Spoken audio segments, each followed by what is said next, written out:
I'm May. I'm in Hawaii. So I'm now live on Instagram and I'm live on YouTube. Creative Abundance Now is my YouTube channel. Thank you so much for being a fan or a follower. And if you're not a subscriber, subscribe. Hit the subscribe button. We are doing a summary of The Moment of Lift by Melinda Gates. My name is May. Hi, Diana. Welcome. And my website is yesfinanciallyfree.com. Everything I'm going to say today is going to be on the website. I have summaries on the website. I have blog posts about what I talk about. So if you ever want to replay, you want more information, you want a free ebook on Working Parents Guide to Financial Freedom, go to yesfinanciallyfree.com. Hi, Diana. Where are you from? What's going on, Diana? So a little bit about myself before I begin, and then we will dive right into this awesome, amazing book written by one of the richest people who happens to also be a woman in the world. So I'm excited to share what I've learned from this book. This book is a very powerful book, okay? It's a very moving book, and I've learned a lot from this book. So we're going to go right into it as soon as I tell you more about who I am. As I said, my name is May Dildal. I live in Honolulu, Hawaii. I live in Waikiki. When I first started this journey toward financial freedom, I had over $40,000 of debt, and I was making no passive income. I was working a full-time job. I was working at a bank in Honolulu, and I decided that, I wanted to have a better life for myself. I wanted to be a role model, and I wanted to get married and have children. Okay, so that was like my dream at the time. So fast forward, 2012, I got married. And then 2013, I had our son, Jordan. 2016, all the debt, got it all paid off. And not only that, quit my job in December of 2016, was making almost $500 a month in passive income every month, mostly from dividend yielding stocks. Then I with my husband, we bought our first condo in 2017. We went on 1 month of vacation, LA, Niagara Falls. We went on a cruise to Mexico. I'd never been on a cruise. That was one of my dreams. We went on a cruise to Mexico, went to Toronto and visited family, Washington, D.C. It was a really good time. And then in 2000, I also started Finance Freedom Mastermind Program, where I coach people on how to become financially free. You can learn more about that at yesfinanciallyfree.com. All the products on the products page. But in addition to that, in 2018, we bought a second condo, which is an Airbnb business. And we converted our first condo that we were living in also into an Airbnb business. We had two Airbnb business. One we sold to one of our mastermind members in 2019, bought this condo we live in, which is a 2-bedroom, much larger condo in Waikiki. We go to the beach almost every day now. I'm happy that during this whole COVID crisis, I was already at home.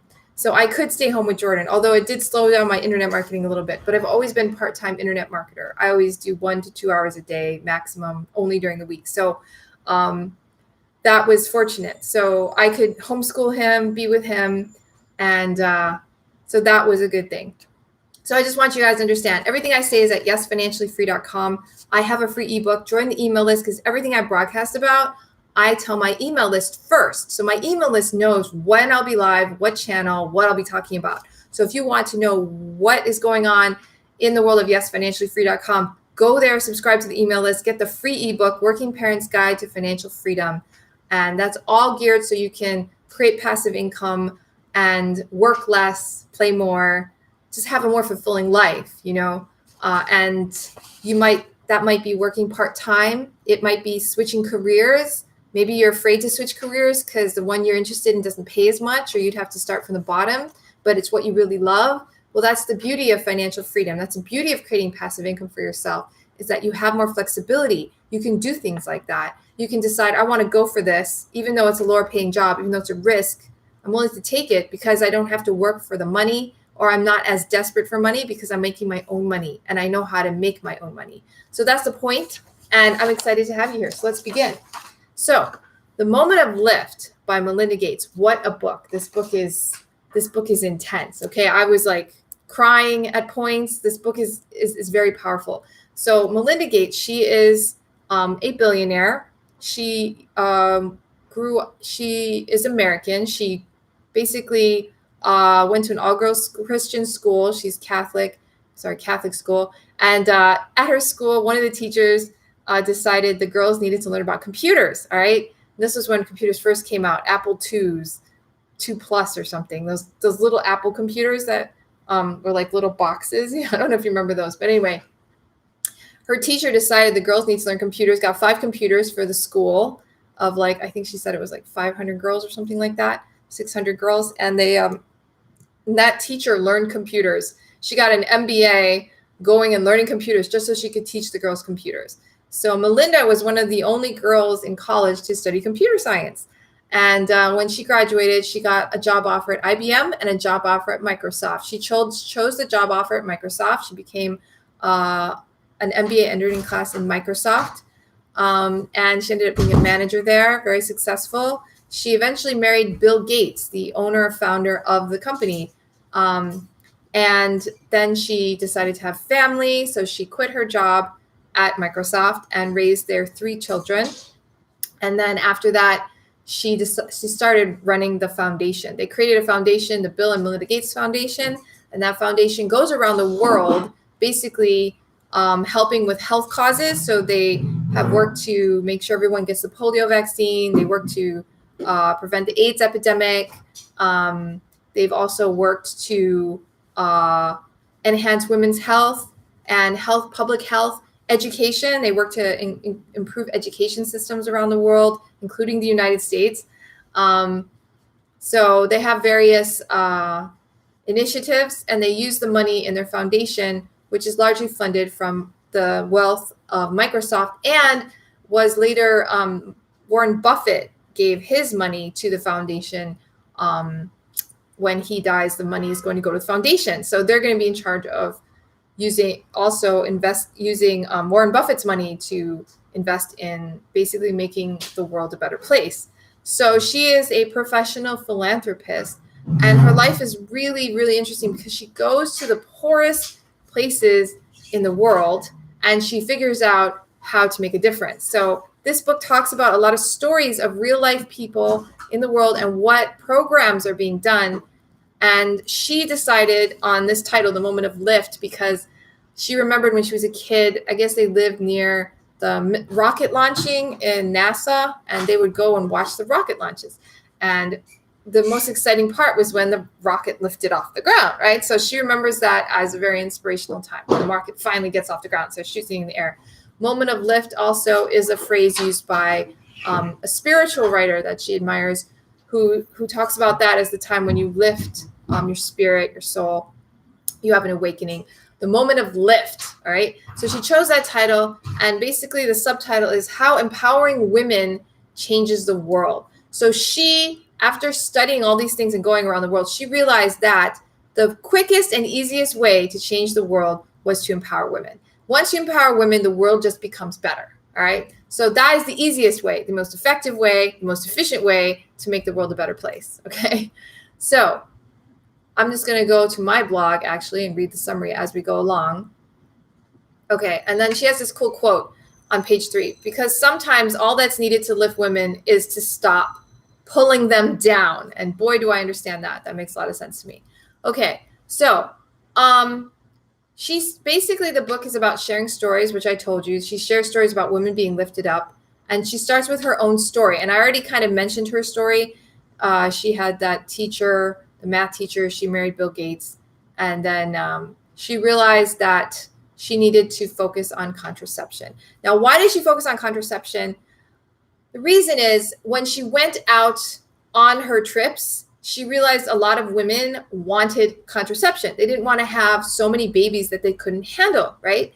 And they wanted to have it so it's not a condom, because if it's a condom, then they have to force their husband to wear it, and their husband might not wear it. They might beat her up, all kinds of issues. So if she can just take contraception, he doesn't know, she didn't have babies, and she didn't have to worry about getting pregnant and raising like 10 children, or dying because she can't handle all the kids, or just being in utter poverty because she can't afford all the kids. So there's various reasons.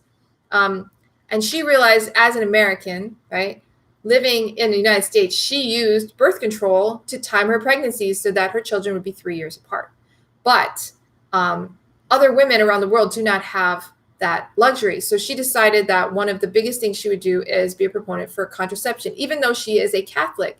And she knew the Catholic Church is not really into contraception, but after looking at her faith, she realized that contraception saves lives. It saves women's lives. It improves society. It saves babies from dying, because there's a lot of babies who are born, the mother can't handle it, the babies die, the mother dies.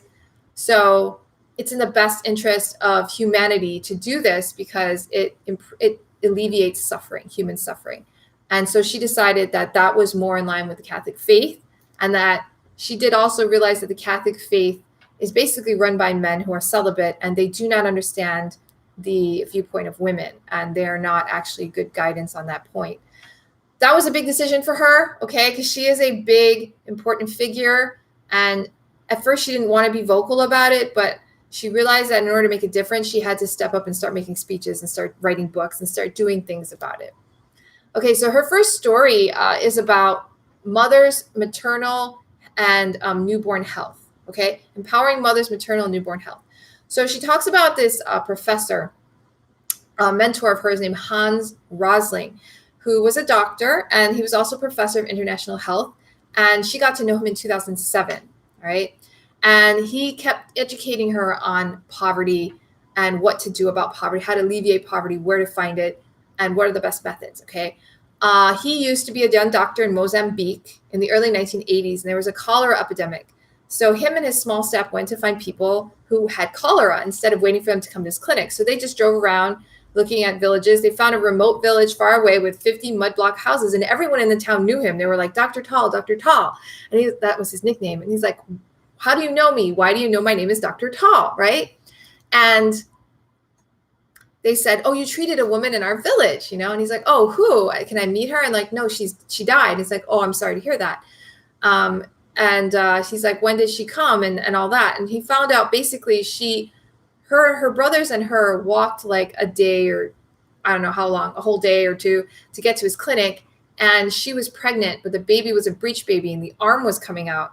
And basically when she arrived, the baby was dead. He tried to get the baby out by cutting the baby into pieces, because he can't do C-sections because he doesn't have the equipment. So the only way to get a dead baby out is to cut into pieces and pull it out that way. However, while he was doing it, the woman's uterus ruptured and she died as well. So they both died. And as he was crying there, because this is very tragic, okay, I'm telling you this story. These stories are tragic, okay? When I first read them, I cried too, okay? I'm not crying right now because I've reread them, read them, and put them in a summary, but it's very tragic, okay?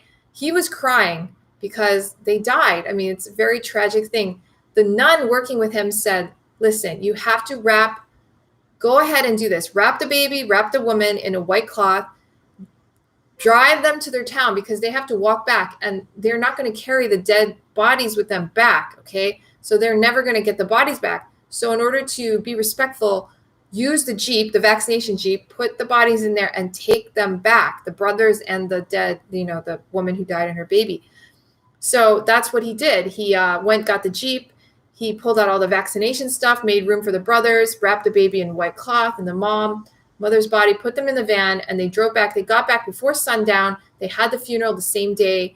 And the villagers said they so respected him because he was so respectful of that woman and the baby. And they knew that it was a difficult pregnancy. They knew women had pregnancies very rarely survived. So it was already something they expected. And so when she died, that wasn't a tragedy. It was a tragedy, but the biggest thing, the surprise to them, was the respect that he paid to them.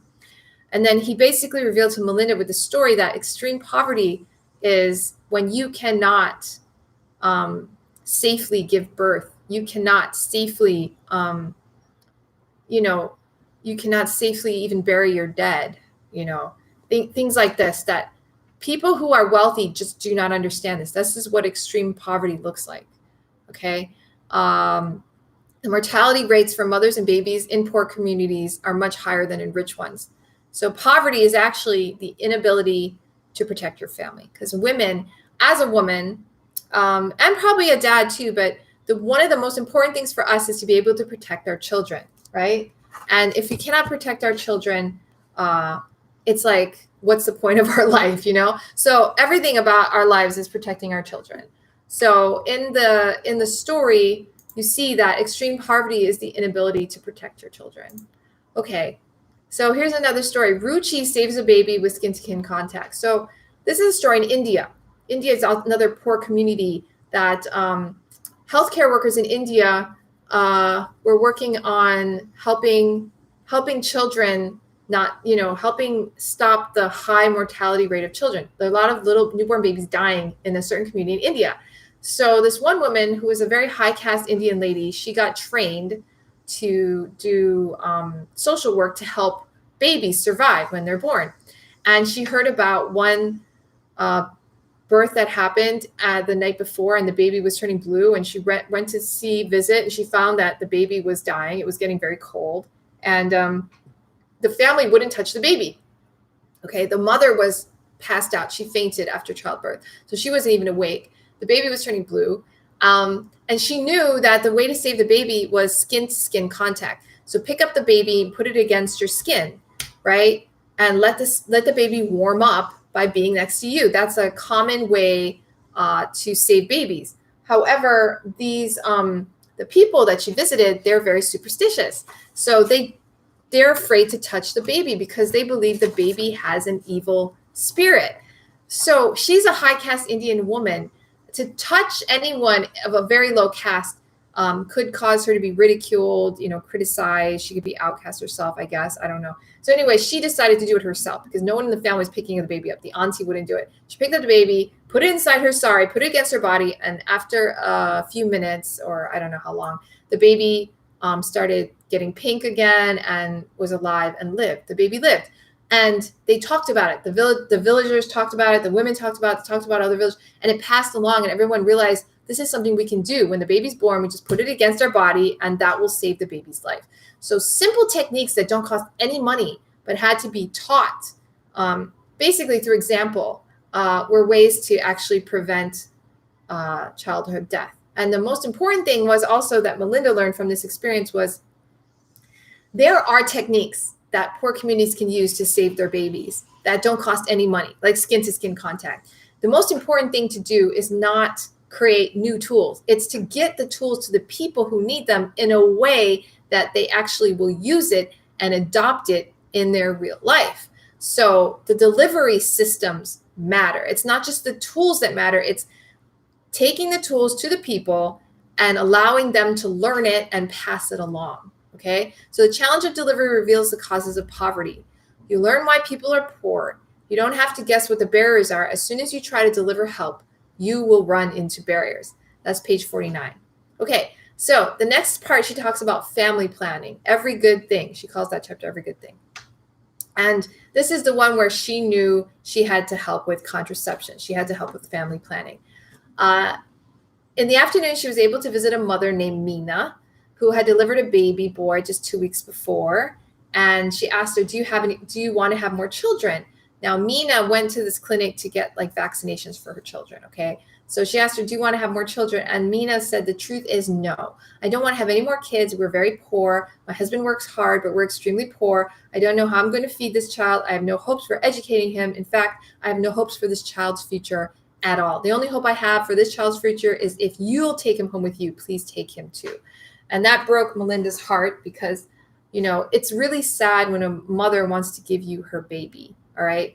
But a mother will only give you her baby if she knows that that baby will be better off if she goes with you, yeah? So that's when Melinda found out that women will walk for miles, sometimes takes all day, just to a clinic to get a contraception shot that will last them 6 months. However, a lot of clinics don't have the shots. They run out of the shots, and the women are spending a whole day going there, finding out they don't have it. And when they try to use, and the clinics will offer condoms instead. However, women cannot use condoms. If they ask their husbands to use condoms, they get beaten up, and the husband will think that they're accusing him of being unfaithful and that he has HIV. And that's from page 58. So she also spoke to Adissa, another lady, 42-year-old woman who was married at the age of 14, gave birth to 10 children, 4 of whom had died. And this woman gave Melinda this advice. If you can't take care of your children, you're just training them to steal. And the reason that is the truth is because they have no food. So what else are they going to do? They're going to have to steal for food. So this reminded Melinda Gates. Now, Melinda Gates did some research in the United States. we didn't legalize contraception until 1972 in Einstadt versus Baird, that decision, the legal decision. It wasn't legal for married women until 1965. And one of the women who made it more popular was Margaret Sanger. In 1916, she opened up a clinic to offer contraceptives to women, and she used to be a nurse. She decided to do contraceptives because she was with these women who were trying to do abortions with like clothing hangers, and one woman died. There was a second abortion. The first abortion, she almost died. She asked the doctor, how can I stop from having more babies? He said to make your husband sleep on the roof, which is not good advice. So the second time she got pregnant, she tried again, she died. And that's when Margaret Sanger decided that's enough. Women need to have contraception. She's not going to treat any more women who try to do abortions on themselves and they die. Women who die during childbirth. Same as the problems in Africa we had in the United States up until 1965, all right? And she said that she talked to women. If you find women in their 70s and you ask them about it, they will say how they had to lie to their doctor that they were married just to get contraception because it was illegal, all right? And I have examples in my blog of letters from women in the United States writing to Margaret Sanger in the early 1900s, asking for contraception, telling her about their stories. And they're very similar to the ones in Africa. Women who are afraid that they're going to have more children, that their husband's going to turn their children into slaves because they're working on the farm, and he just wants all the girls to be working on the farm, and they're getting sunburned. Her babies are getting sunburned. There's women who are afraid that they will die if they have more children because they have heart conditions, but they can't stop the children. There's women who they don't think they'll be able to make it and have a decent life. This one woman writes, I would do anything for my 2 children to help them go through a decent life. I'm constantly living in fear of becoming pregnant again so soon. Mother gave birth to 12 children. All right. And this wasn't long ago because I remember my mother telling me stories about this. She said my grandmother would tell my grandfather to sleep on the couch, not in the room, because she didn't want to have any more babies. So he actually kicked her out. And they were a Catholic family as well, which was against birth control. And my mother had 9 brothers and sisters. So lifting their eyes, girls in school. She then talks about women going to school. And there's a lot of stories here. One of the most famous ones is she has some from Kentucky, actually, the United States. The United States is unfortunately a place that doesn't have good schools. A lot of communities that are poor do not have good schools. One of the best ways to lift children out of poverty is to provide good schools. But she also talks about how less girls go to school than boys in low-income countries, okay? For every 100 boys who continue their education after high school, only 55 girls do the same. So this happens for various reasons. Low-income families need their labor. They need the girls to do work in the house. They can't afford to pay school fees, and traditions say that women don't need an education, okay? And one of the most famous stories she talks about is a young woman, Pakistani woman. Her name is Malala Yousafzai, who was shot by the Taliban when she was 15 years old because she blogged about going to school under the Taliban. She later won the Nobel Peace Prize and is an activist who envisions all girls going to school in her lifetime. She won the Nobel Peace Prize while she was in chemistry class, all right? And then there's some interesting programs they have to help low-income families send their kids to school.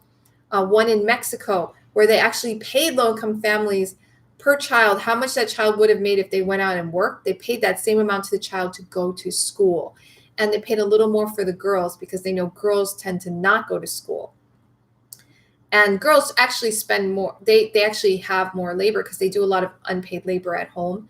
So they're worth more than the boys in that sense. And the schools don't charge. There's another great program called BRAC, B-R-A-C, founded by Fazil Hassan Abed, started in Pakistan, where he built schools just to educate girls.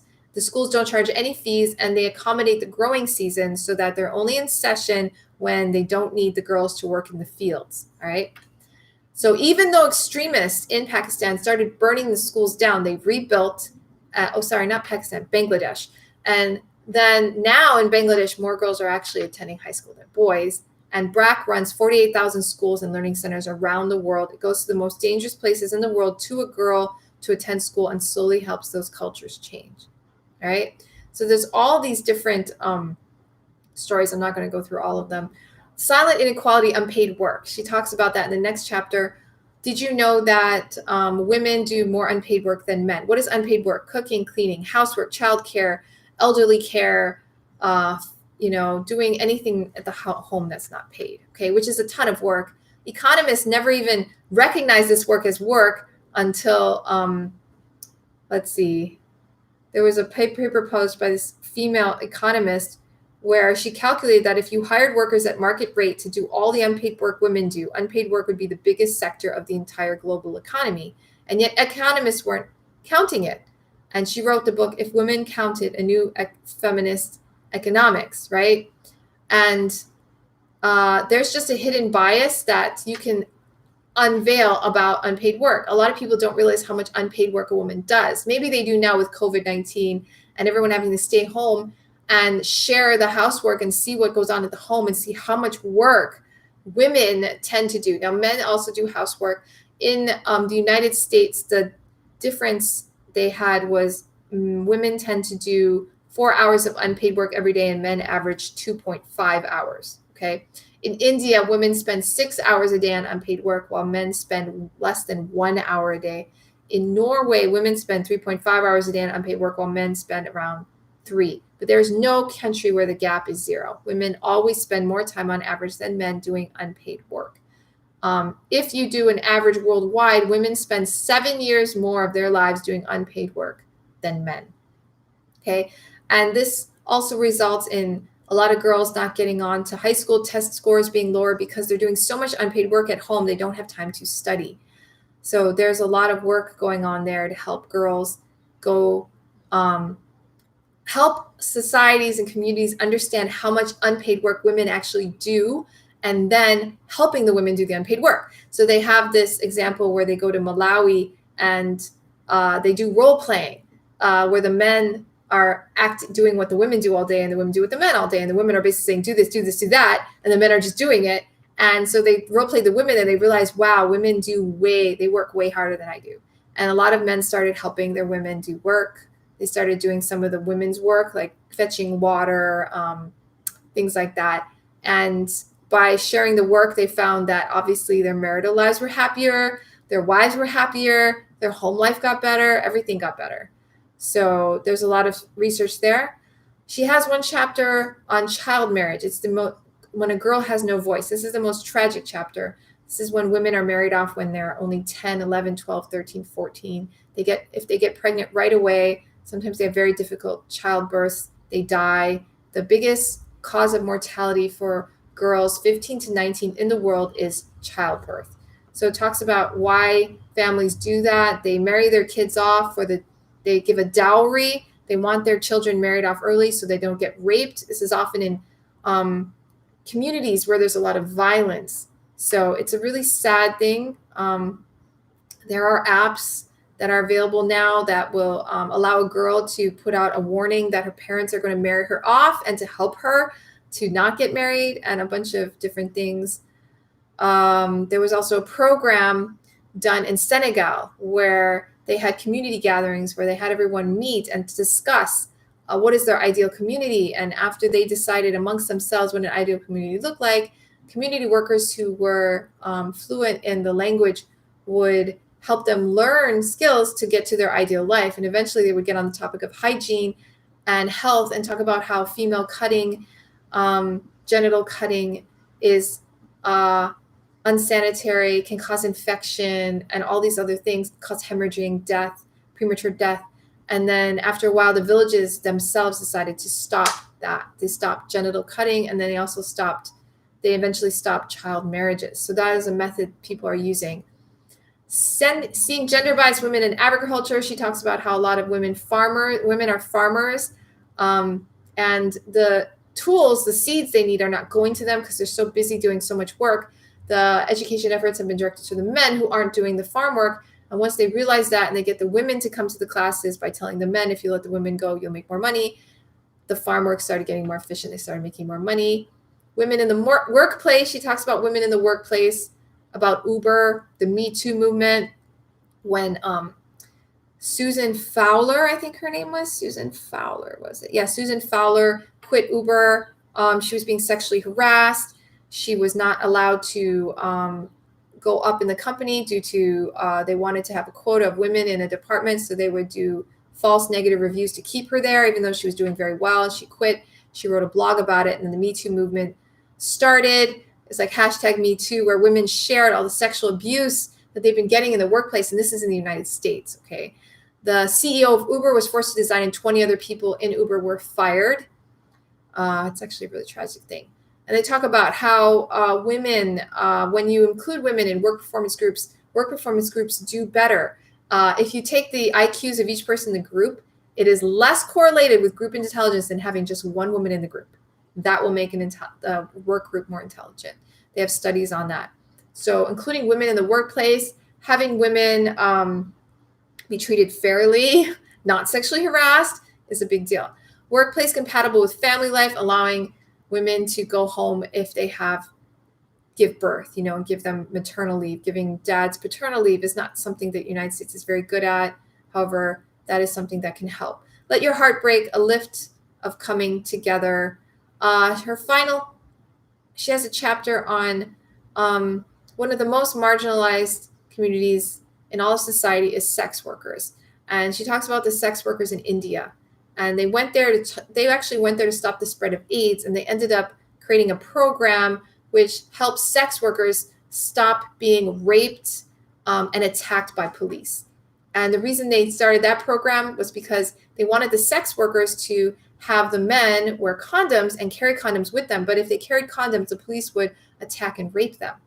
So in order to stop that violence, they started a network where if any woman was attacked and arrested, they would do a call, and a group of 12 to 15 women would show up at the police station, and they would riot outside and say, let her out, let her out. We're going to put this in the news tomorrow if you don't let her out. They would bring one media representative with them and one pro bono attorney.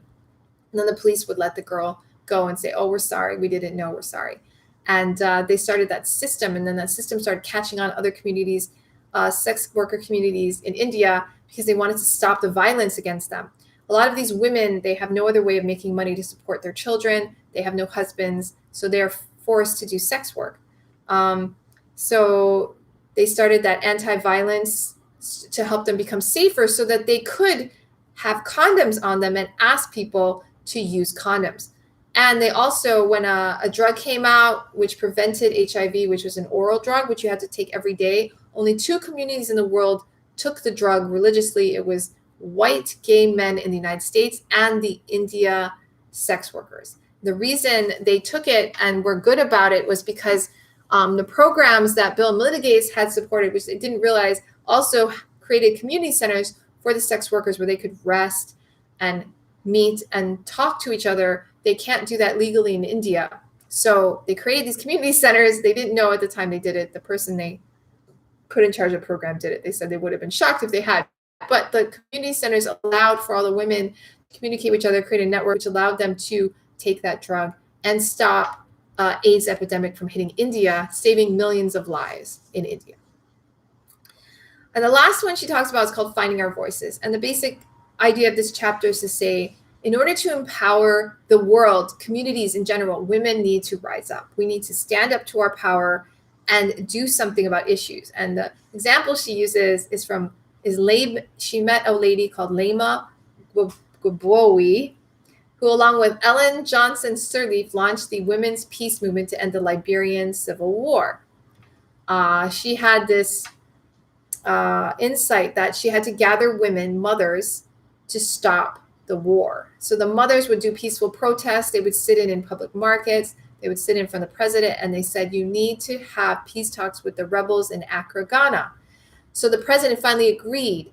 And when they were doing peace talks, the women went to Accra, Ghana. 200 women sat outside the meeting room. They sat outside and they told the men, you cannot leave that room until you reach a peace agreement.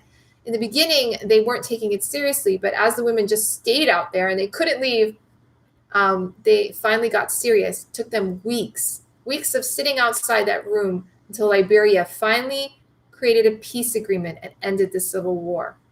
One of the most tragic stories that I remember from that chapter is one woman in the group was a Muslim woman. She was helping a soldier who was injured, and that soldier told that woman that he had killed her son. Now, she still kept treating him, but when she left, she went back to the group of women and she just cried because it's so tragic. And the moral of that story is the only way to create peace, the only way to stop the endless retaliation, the hatred, when you kill my son, my husband, whatever, the only way is to feel the pain, let your heart break, absorb it, but do not take it out on anyone else. And that is true power, because that will create real peace. This is something that is real. These are real stories that she brings out in this book. So it's a really powerful book. In the end, she says, it's all about everybody is one. We're all interconnected. We have to rise up so that everybody can be interconnected together and make the country a better place. She believes, and the world a better place. She believes that letting women rise up, sometimes just by not pushing them down, stop marrying them off when they're so little. Let them finish school. Let them, do paid work in addition to unpaid work, help with unpaid work, allow for maternal leave, all kinds of things like that. Then you will have a better, safer place to work, live, and the world will be a better place. So that is a summary of the book. Thank you for being on this live. If you missed any of it, or if you want to see it, yesfinanciallyfree.com has the replay. Subscribe to the YouTube channel. Share this blog with your friends and followers. Aloha. Thank you so much for being on this live. Namaste. Peace and blessings. Bye.